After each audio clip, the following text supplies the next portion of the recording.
Dan, what type of support should Israel and can Israel expect from their Western ally, the U.S.? Well, I think if what comes is anywhere near the model of what happened in April, then Israel would expect that same coalition to come to its aid once again. And I think that expectation is reasonable, and in fact, that's what will happen.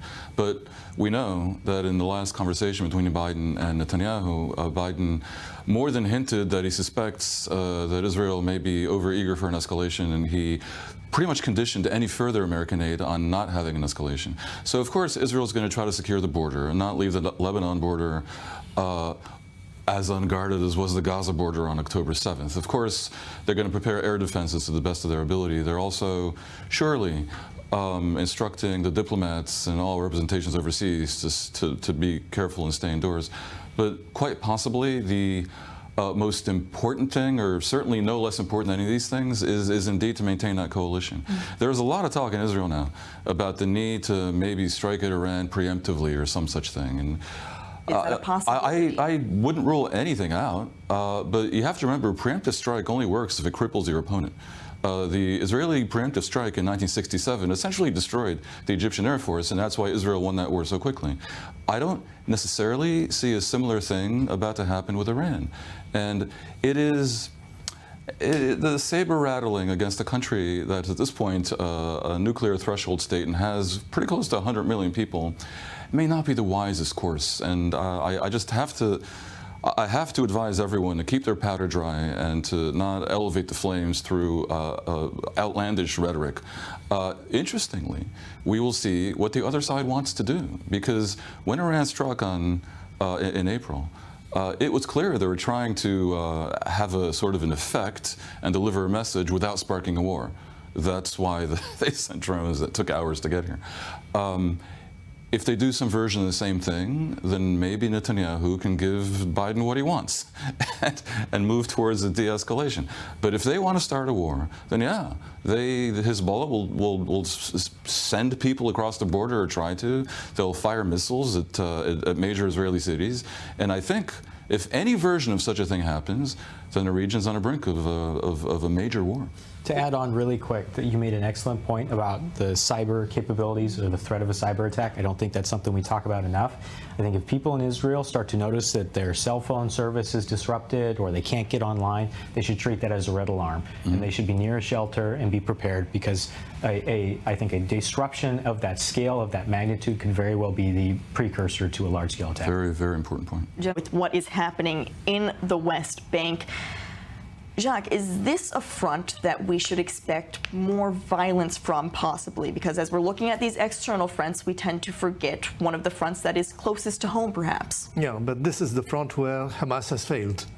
Hamas wanted to create a situation where we would have another intifada, intifada number 3, intifada number 4, and certainly begin activities or operations against isolated Israeli settlements in the West Bank. This is not happening. It's not happening. It has not been successful yet. Quickly, Dan, throughout this week, we have seen different demonstrations and protests in the West Bank, in many of these major cities, protesting the assassination of Hamas chief leader Ismail Haniyeh. So does that show that maybe Hamas is gaining more of this underground support? I think we know that Hamas is more popular in the West Bank than it is in Gaza, because the West Bank hasn't yet suffered under the boot of Hamas.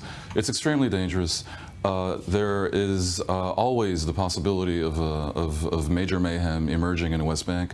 The West Bank is, in the long term, Israel's bigger problem, because there has been at least consensus in Israel, near consensus, that they shouldn't settle the Gaza Strip, shouldn't occupy the Gaza Strip, try to detach from the Gaza Strip. Israel hasn't yet figured out what to do with the West Bank, and the default outcome is everyone mixing together, and it probably won't be a happy marriage.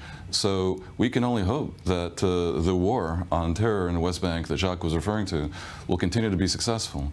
It doesn't help that this government is quite forgiving to extremist settlers who are trying to stir up trouble purposely to bring that about. It's a weird unspoken alliance between the far right in Israel and the Hamas in this regard. We continue to see More and more of that. I want to talk about one more story that we've seen throughout the day. The IDF is putting to rest disputed claims that they killed an innocent Al Jazeera journalist in the Gaza Strip.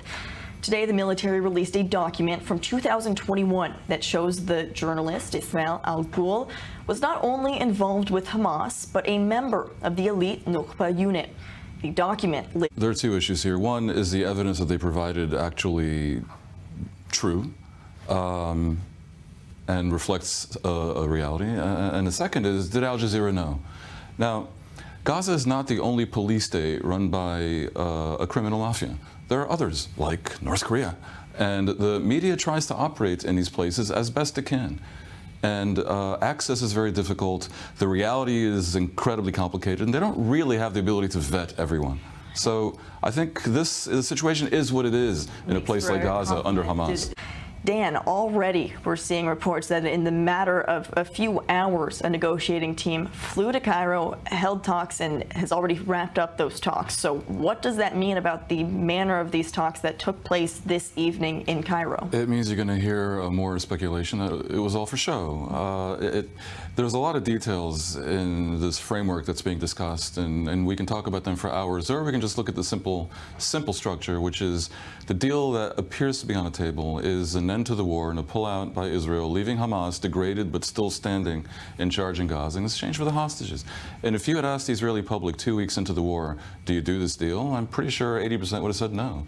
If you wait another 5 years, probably 100% would say yes.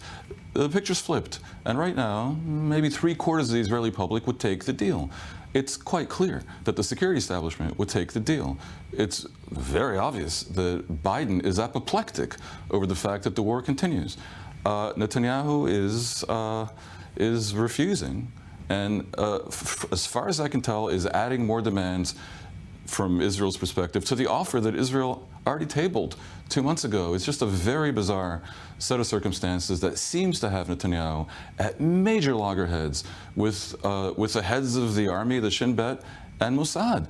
And I wouldn't be surprised at all if they eventually came out with a public statement. Right now, all that's happening is leaks, but pretty clear leaks from members of that delegation saying Netanyahu doesn't want a deal. Now, the problem is that the overall structure is that Netanyahu says we can't have a political reckoning for October 7th until the war is over, creating a clear incentive for the war to continue. And it's quite probable that Biden suspects, like much of the Israeli public suspects, that when actions happen on the ground that seem to be headed towards an escalation as opposed to an end to the war, that is by design. The government of Israel right now is under constant suspicion, rightly or wrongly, that in fact it wants to prolong the war, and it's a war that has not been as successful if you look at the state Israel's in now versus where it was on October 6th. We're talking about Netanyahu, the United States, Egypt, but right now, how do these negotiations continue, Jacques, without the Hamas chief, without Hamas taking part, and how do they take part without Haniyeh? Well, you know, in continuation with what Dan says, there's now lots of information concerning that the one who was making the most trouble was Haniyeh himself. So, I mean, we have to be very careful with all this information that is being published right now. The problem here is there's a flaw in the logic that has Netanyahu. Netanyahu says all the time that it is because of military pressure. Military pressure will bring us close to a deal. Well, we've been pressuring the Hamas for more than 10 months, and we haven't gotten to close to a deal. So this is why, I mean, basically, in Netanyahu's mind, this is for him, it's a political disaster to go on this scenario. And this is his answer to Biden when Biden says go on that deal, and he says it will take time. What time? But ask yourself, for Netanyahu, that would be a political disaster. For Israel, it may be a tremendous bonanza. Because the exit plan that the U.S. has arranged for Israel is not a very bad, not a bad one at all. And consider that part of the disaster politically is that Hamas stays in power in Gaza because no one else has been allowed to enter. Who has prevented the emergence of an alternative to Hamas? There have been many proposals. It's been the government of Israel that has prevented an alternative to Hamas from being mooted, discussed, organized, engineered, and deployed. So the logic being presented by the government is fatally flawed and leads to only one place, which is a forever war, at least until the next Israeli election in 2026. And all the time we continue to see exactly what might happen in the coming days. Dan Perry, Dr. Jacques Neria, Zach Anders, thank you for your analysis on all of the fronts Israel is facing right now.